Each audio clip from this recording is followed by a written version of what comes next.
A edição 2012 da campanha Pelo Fim aos Paraísos Fiscais foi lançada nesta semana. Mais de 50 organizações em todo o mundo participam da mobilização, entre elas o INESC, Instituto de Estudos Socioeconômicos. A bandeira do movimento é o fim do sigilo fiscal absoluto. A campanha também exige que as empresas declarem os lucros verdadeiros que obtêm, principalmente em países em desenvolvimento, e deixem de usar artifícios visando a sonegação tributária e paguem assim os impostos devidos. Quem nos dá detalhes sobre essa campanha é o assessor político do INESC, Lucídio Bicalho. Muito bom dia, Lucídio. Enorme prazer tê-lo conosco aqui na Rádio Câmara. Bom dia a todos os ouvintes. É um prazer falar com vocês. Bom, a Suíça talvez entre os grandes países, talvez dos chamados paraísos fiscais, o maior país, né? O mais importante. Foi, inclusive, apelidado por um grande líder e escritor suíço de a Suíça que lava mais branco, porque, dado seu sigilo fiscal absoluto, seria uma grande lavanderia de dinheiro, né? Parece que a Suíça estaria um pouco sensibilizada diante dessa campanha. Procede essa informação?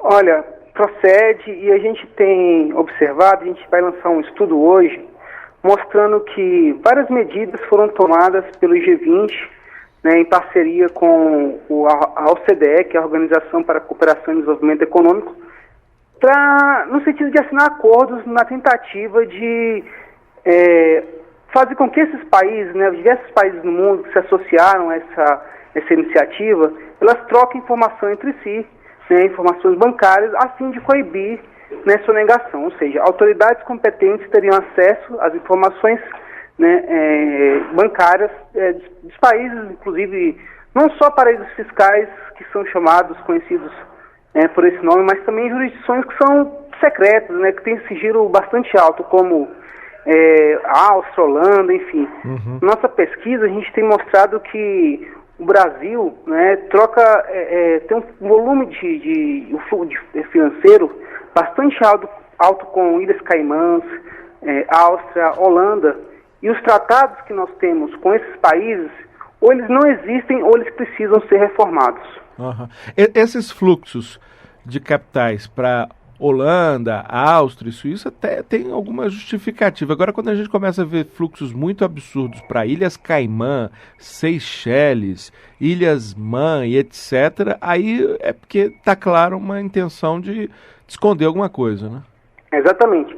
A gente tem uma diferença entre o dinheiro, a origem do dinheiro, né, do país de origem do dinheiro, e países que são apenas interpostos para esse fluxo financeiro, né? A gente, analisando os dados de investimento direto, né, estrangeiro, a gente percebe que países como Ilhas Caimãs, a própria Holanda, né, eles aparecem como os primeiros colocados num ranking. Mas quando a gente analisa quem são realmente as empresas, a origem das empresas, né, esses países, na verdade, eles passam a ser os últimos colocados ou assumir posições relevantes na origem verdadeira desse capital. Então, o que a gente percebe é que existe uma estratégia, né, de grandes corporações transnacionais, né, de grandes empresas, bancos, de usar esses países com baixo sigilo fiscal, né, com baixo um sistema, né, tratados de troca de informação, principalmente com o Brasil, para uma estratégia de se pagar menos impostos, de pagar menos tributos, e a gente sabe que isso tem implicação em todo o financiamento das políticas sociais. Saúde, segurança, educação, né, quando o Estado deixa de arrecadar esses recursos, né, por uma estratégia tributária das empresas, toda a sociedade sai prejudicada. Agora, tem alguns desses países que, além do sigilo de movimentação, que é quase absoluto, né, impenetrável até mesmo pela justiça em muitos casos, há o sigilo, inclusive, do proprietário da conta, o que é ainda mais absurdo, né? Exatamente. Isso é uma informação que deveria, né, ser registrada no Brasil, nas autoridades competentes deveriam ter acesso, porque o que acontece é que muito capital, né, um fluxo financeiro grande sai do Brasil para esses países, né, e chegando em paraísos fiscais com sigilo absoluto de informação bancária, de informação fiscal, é possível para autoridades fazer o controle, fazer a fiscalização correta se o recurso é lícito, porque grande parte desse recurso retorna para o Brasil, mas os verdadeiros sócios, os verdadeiros proprietários de empresas, né, é impossível fiscalizar em última instância porque as autoridades aqui do Brasil não têm acesso total, né, a essas informações de quem são os últimos beneficiários desse capital. Ô Lucídio, tem um ditado antigo da vovó que diz que cachorro só entra na igreja porque encontra a porta aberta. Essa prática aí a gente sabe que ela existe porque tem alguma brecha em algum lugar, uma facilitação. Na sua opinião, você acredita que ainda há brechas na lei que facilitam esses desvios, esses dinheiros para os paraísos fiscais?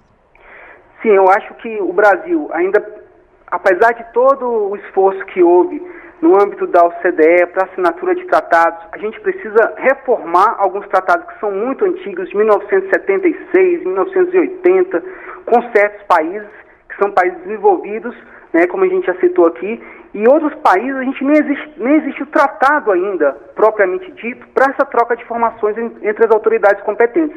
Então, existe primeiro esse tipo de falha, né? A inexistência de um tratado entre países independentes, entre jurisdições independentes. E outra falha é a própria falha na legislação local, onde se precisaria, né, punir empresas que não fornecem todas as informações sobre o seu quadro societário. Ou seja, ou declaram, né, claro, pessoas, nomes falsos, laranjas, que são os verdadeiros beneficiários, que seriam os beneficiários desse fluxo de capital. Essa falha que você fala aí pode ser interpretada meio que como um acordo de compadres, assim, meio que velado ou não? Não, eu acho que tem um projeto interessante tramitando na Câmara dos Deputados, que é da relatoria do deputado Paulo Rubens Santiago, né? É um projeto que já passou na Câmara, na CCJ, está tramitando aí na CAI.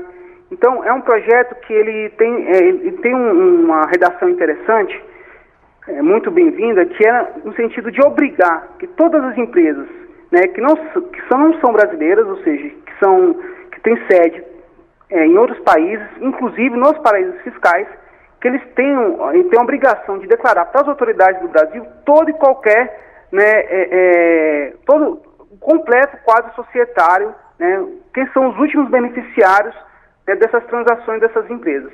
Então a gente precisa, também existe uma legislação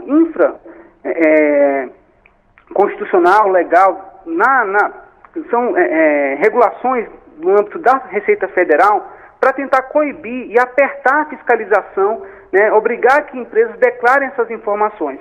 Então não é que o Brasil não tem feito nada, mas assim, ainda existem brechas, apesar de todos os avanços que o Brasil conseguiu fazer em termos de combate à evasão, né, fiscal, em combate à sonegação fiscal. Bom, a crise mundial, a volatilidade dos fluxos de dinheiro para lá e para cá, correndo dos problemas, chegou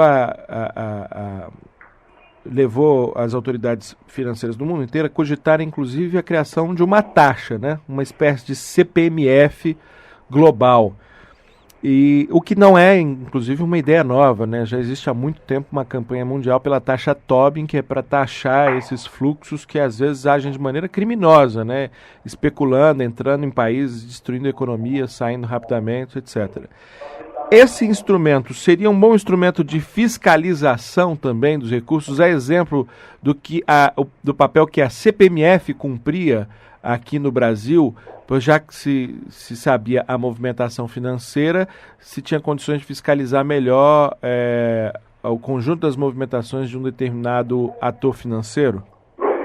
Seria uma ótima oportunidade, um ótimo instrumento para fiscalizar, mas também seria uma forma justa, né, de o fluxo financeiro, ou seja, aquela economia financeira em contraposição à economia real, contribuir também com as consequências, né, da crise financeira. Nós vimos aí que os causadores de toda a crise financeira que a gente está tendo repercussões até agora na Europa, ou seja, perda de emprego, perda de direitos sociais, ou seja, a população pagando todo o custo de uma desregulamentação, uma falta de fiscalização, né, da estrutura financeira, da arquitetura financeira internacional. Então, a taxa TOB, ou imposto sobre fluxos financeiros, ela também é interessante no sentido de fazer com que esse capital financeiro, que está se tornando cada vez maior, né, contribua também e seja uma espécie de seguro, né, na hora de prevenções de crises e também para financiar, né, as consequências dessa falta de regulamentação, né, das consequências da própria crise que é causada, né, por essa falta de regulamentação do fluxo financeiro. Agora, como você falou, né, Lucídio, seria, porque a chance disso virar realidade parece cada vez menor, né? É difícil porque isso precisaria de uma grande coordenação internacional, ou senão que cada país individualmente, né, taxasse os fluxos financeiros a partir do fluxo cambial, enfim. Então, uma coordenação. Quem administraria esse grande imposto mundial, né? Então, essa coordenação, esse consenso não existe no mundo. Então, precisaria que cada país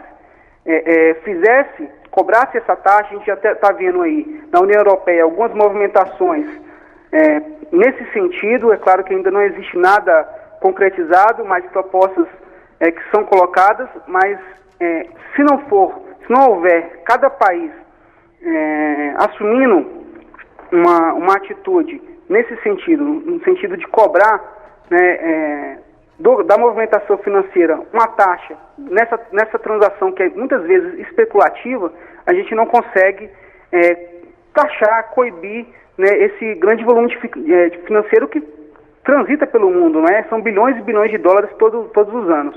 Só para concluir, Lucídio, nós estamos conversando com o Lucídio Bicalli, que é assessor político do INESC, Instituto Socioeconômicos.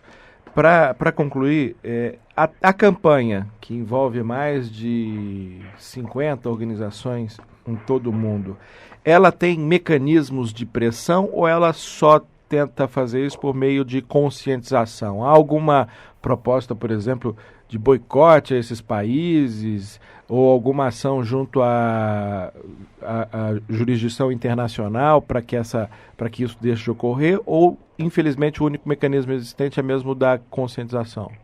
Olha, conscientização, pressão e a tentativa de uma sensibilização direta dos líderes do G20. Né? A gente tem hoje um site, né, que é o www.fimausparaísosfiscais.org.br, que a gente convida a sociedade, pessoas, né, do mundo inteiro, porque é um site que ele existe em diversas línguas, em diferentes línguas, a entrarem no site e enviar uma petição para o chefe de Estado do seu país.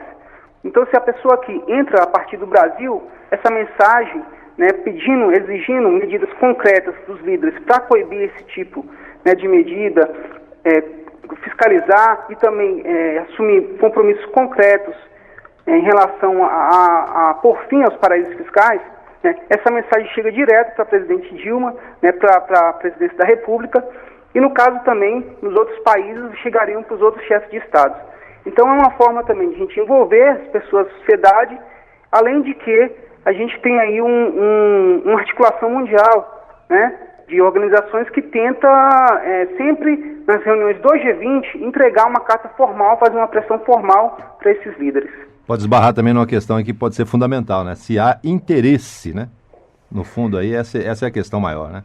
Por parte dessas autoridades, né? Eu acho que é para isso que a gente tem esse papel de ativismo político, porque eu acho que, enfim, a sociedade como é a grande arma, né, de pressão para os líderes. Afinal de contas, a gente sabe que todos eles dependem, né, dos votos da população e precisam, né, a partir do momento que não estão alinhados, sensibilizados com as demandas da população, né, a gente tem todo o direito de retirá-los. Então, é preciso cobrar também. Perfeito. Quero agradecer muitíssimo mais uma vez a Lucídio Bicalli, que é assessor político do INESC, o Instituto de Estudos Socioeconômicos, uma dessas 50 organizações que participam da campanha mundial pelo fim dos paraísos fiscais, campanha relançada na sua edição 2012. Agora, paraísos fiscais, que é talvez o único tipo de paraíso que não tem nenhum anjo, né? Lucídio, mais uma vez, muitíssimo obrigado. Um excelente dia para você.